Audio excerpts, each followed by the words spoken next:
Hello my dear students, welcome back to my YouTube channel English सीखे guys. आज मैं फिर से आप लोग के लिए एक नए वीडियो के साथ आई हूँ जिसमें मैं आपको डेली यूज सेंटेंसेस का ही प्रैक्टिस करवाऊंगी। सो गाइज, आज का वीडियो बहुत ही इंटरेस्टिंग होने वाला है क्योंकि ये वीडियो आप लोग के इंग्लिश लेवल को और भी ज़्यादा हाई करने वाली है। सो जहाँ पर भी आपको समझने में दिक्कत होती है या फिर किसी वर्ड को समझने में दिक्कत होता है या फिर किसी सेंटेंस को, तो आप मुझे उसे वीडियो के कमेंट बॉक्स में कमेंट कीजिए, मैं उसका आंसर के साथ रिप्लाई जरूर करूँगी। सो वीडियो को ज़रूर देखिए लास्ट तक और कंसंट्रेट करके देखिए।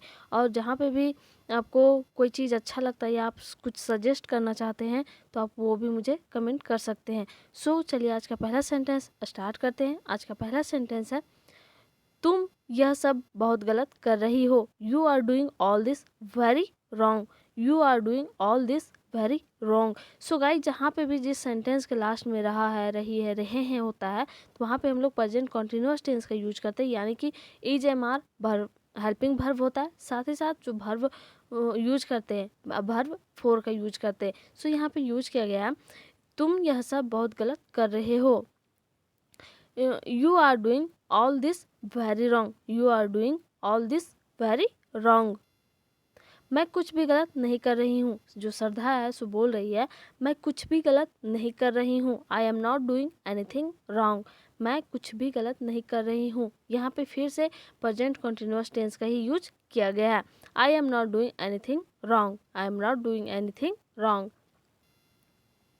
यह सिर्फ आपको लगता है कि आप सही कर रहे हैं। ये प्रभास है सो बोल रहा है, मतलब श्रद्धा को, यह सिर्फ आपको लगता है कि आप सही कर रहे हैं। It just makes you think that it just makes you think that you are doing right. यह सिर्फ आपको लगता है कि आप सही कर रहे हैं। It just makes you think that you are doing right. So guys, अगर आप अपने इंग्लिश को प्रैक्टिस करना चाहते हैं, यानी कि इन सेंटेंसेस को प्रैक्टिस करना चाहते हैं, तो आप वीडियो को पॉज करके भी प्रैक्टिस कर सकते हैं, या फिर जब मैं अगेन एंड अगेन रिपीट करती हूँ दैट टाइम आप बोल सकते हैं। मुझे मारकर तुम्हें क्या मिलेगा? ये क्वेश्चन करता है श्रद्धा से, मुझे मारकर तुम्हें क्या मिलेगा? What will you get by killing me? What will you get by killing me?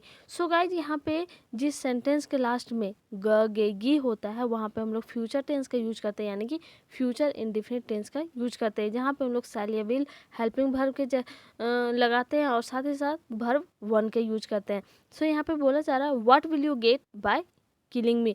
Gate का यूज यहाँ पे कुछ पाने के लिए यूज किया गया है। गाइज, गेट का यूज हम लोग बहुत अलग अलग तरीके में करते हैं। अगर कुछ किसी से मांगना होता है या किसी से कुछ लेना होता है, ब्रिंग के जगह हम लोग गेट भी यूज कर सकते हैं।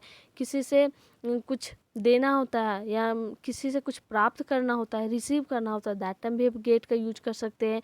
और यहाँ पे भी, यहाँ मिलने का बात हो रहा है, क्या मिलेगा, क्या प्राप्त होगा, तो वहाँ पे भी हम लोग गेट का यूज किए।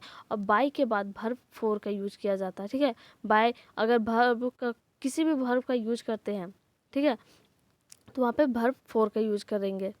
What will you get by killing मी? तुम्हें मारकर मैं अपना बदला लूंगी। श्रद्धा बोलती है, तुम्हें मारकर मैं अपना बदला लूंगी। I will take my revenge by killing you. I will take my revenge by killing you. Revenge का मतलब तो बहुत कोई को पता होगा और बहुत कोई को नहीं पता होगा, तो बता देती हूँ। रिवेंज का मतलब होता है बदला लेना। ठीक है,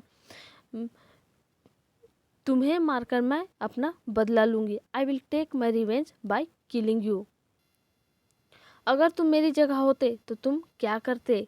ये पूछ रही है कि अगर तुम मेरी जगह होते तो तुम क्या करते? What would you do if you were in my place? So guys, यहाँ पे आपको लग रहा होगा कि ता है लास्ट में, तो यहाँ पे प्रेजेंट इंडेफिनिट टेंस का यूज करना चाहिए, लेकिन यहाँ पे गाइज ये कंडीशनल सेंटेंसेस है। ठीक है, तो जैसे बोलते हैं ना, अगर मैं पढ़ा होता तो मैं एग्ज़ाम टॉप करता। ठीक है, तो यहाँ पे कंडीशनल सेंटेंसेस होता है, वहाँ पे हम लोग जब भी यूज करते हैं तो मतलब अकॉर्डिंग टू सब्जेक्ट आवाज या वर्क का ही यूज करते हैं। ठीक है, what would you do if you were in my place? तुम क्या करते अगर तुम मेरी जगह होते, तो तुम क्या करते? What would you do if you were in my place? So conditional sentences जो होती है वो उसे आप कंसंट्रेट करके अच्छे से ध्यान दे करके लिखना भी चाहिए और बोलना भी चाहिए। मैं तो इतना सोचने में वक्त नहीं करता, मतलब वक्त बर्बाद नहीं करता। मैं इतना सोचने में वक्त बर्बाद नहीं करता। So I don't so I don't waste time thinking so much, so I don't waste time thinking so much, यानी कि तो मैं, ये प्रभास बोल रहा है, तो मैं इतना सोचने में वक्त बर्बाद नहीं करता। So I don't waste time thinking so much.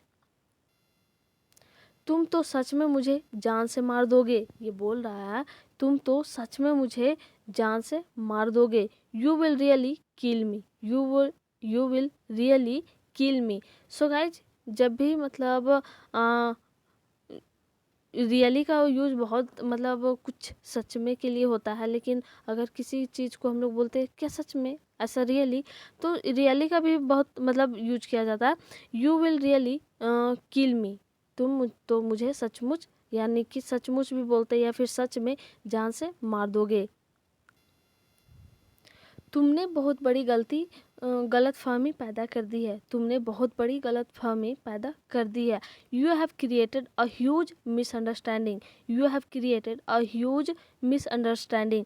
So guys, यहाँ पे आपको हैव का यूज दिख रहा है, यानी कि जिस सेंटेंस के लास्ट में या है, ई है, ये है, या मतलब ई का जो साउंड से इंड होता है, ठीक है, जैसे कि गई है, गए हैं, इस तरह से होता है, तो वहाँ पे हम लोग क्या करते हैं, प्रेजेंट परफेक्ट टेंस का यूज करते हैं, यानी कि हैव या हैज हेल्पिंग वर्ब, साथ ही साथ जो वर्ब का यूज करते हैं वो वर्ब 3 का यूज करते हैं।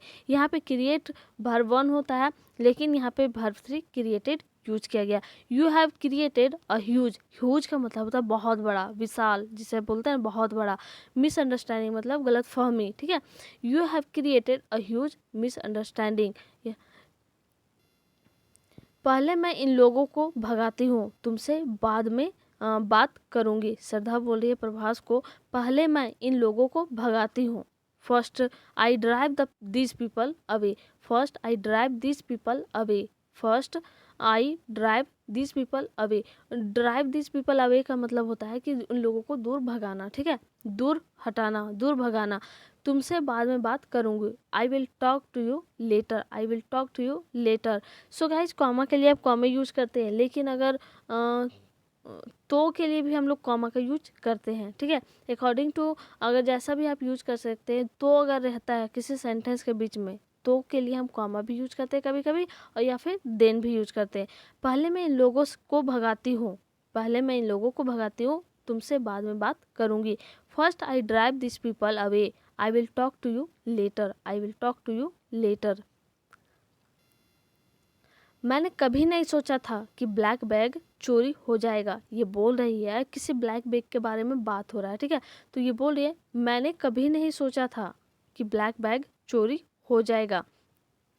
I never thought, I never thought that the black bag would be stolen, the black bag would be stolen। So guys, यहाँ पे हो जाएगा, यहाँ पे would be, यहाँ पे संभावना पता नहीं था हम लोग को कि होगा या नहीं होगा, तो दैट टाइम would का यूज वहाँ पे हम लोग के पास्ट फॉर्म में ही यूज किया गया है।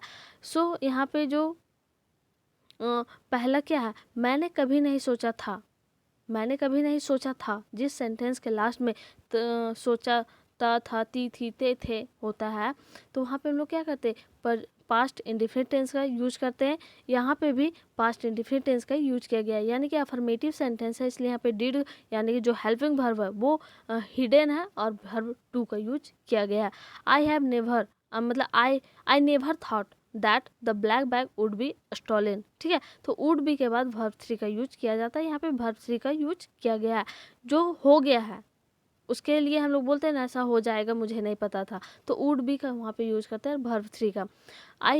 I never thought that the black bag would be stolen. अगर कल तक ब्लैक बैग नहीं मिला तो तुम सबकी खैर नहीं, ये सबको धमकी देते हुए, जैसे हम लोग बोलते हैं ना, अगर ये काम नहीं हुआ तो तुम सबकी खैर नहीं, ठीक है। तो अगर कल तक ब्लैक बैग नहीं मिला तो तुम सबकी खैर नहीं। If you don't get the black bag till tomorrow, if you don't get the black bag till tomorrow. So guys, यहाँ पे फिर से गेट का यूज़ किया गया। मैं बोली थी कि गेट यानी कि कुछ चीज़ मिलना, प्राप्त करना या रिसीव करने के लिए हम लोग क्या करते हैं, गेट का यूज कर सकते हैं। If you don't get the black bag till tomorrow, then you all are not well, then you all are not well। so guys, ठीक है, if you don't get the black bag till tomorrow then you are not all not well, then you all are not well, तो तुम सबकी खैर नहीं। मैं तुम सबको एक एक करके मार डालूंगा, I will kill you all one by one, I will kill you all one by one.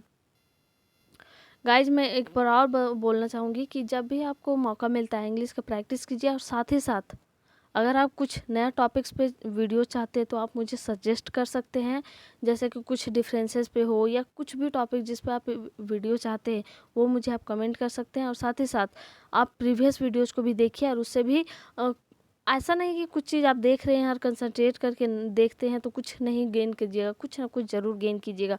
So knowledge हर तरफ बढ़ रहा है, यानी कि नॉलेज हर तरफ फैला हुआ है। आप बस देखिए, यानी कि मेरे प्रीवियस वीडियोस को भी देखिए, और उसे जो भी चीज़ नहीं समझ में आता या अच्छा लगता है उसे आप ज़रूर कमेंट करें, और ये मेरे लिए इम्पॉर्टेंट फीडबैक होगा। सो आप लोग प्लीज़ दीजिए अपना इम्पॉर्टेंट फीडबैक।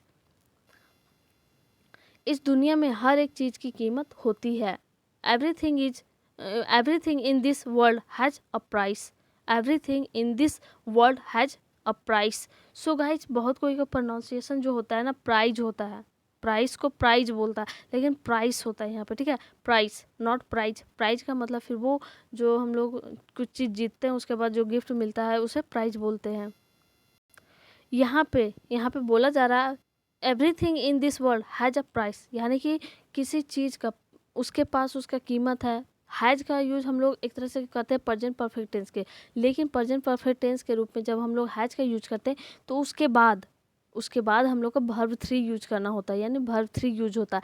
लेकिन किसी चीज़ के कोई चीज़ किसी के पास हो तो वहाँ पे हम लोग हैज का यूज या हैव का यूज करते हैं। जैसे कि हर एक चीज़ के पास उसका अपना कीमत होता है, उसी के बारे में यहाँ पे हैज का यूज किया गया, ठीक है। Everything in this world has a price. हाँ इसलिए उस ब्लैक बैग का भी कीमत तय है, हाँ इसलिए उस ब्लैक बैग की भी कीमत तय है, ये बोल रहा है।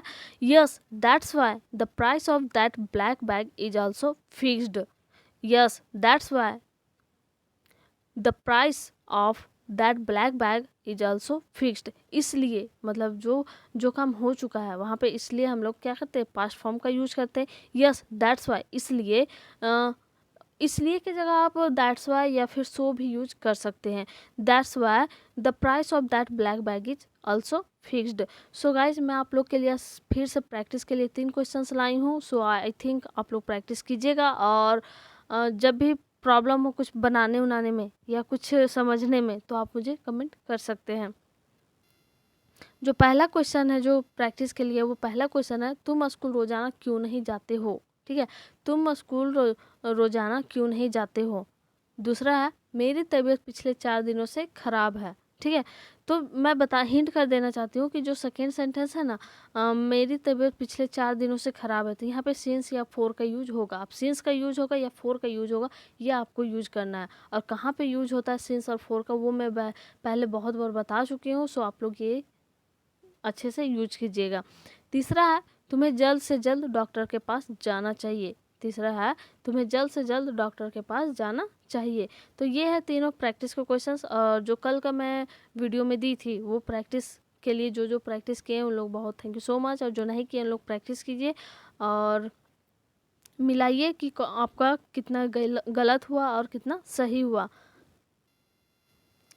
जो पहला सेंटेंस है वो था, दूसरों के बारे में सोचना बंद करो और अपने बारे में सोचो। Stop thinking about others and think about your self. Stop thinking about others and think about your self. दूसरा है, मुझे राज की मदद करनी चाहिए या नहीं। शुड आई हेल्प राज और नॉट, शुड आई हेल्प राज और नॉट। तीसरा है, मेरा पढ़ाई में मन नहीं लगता।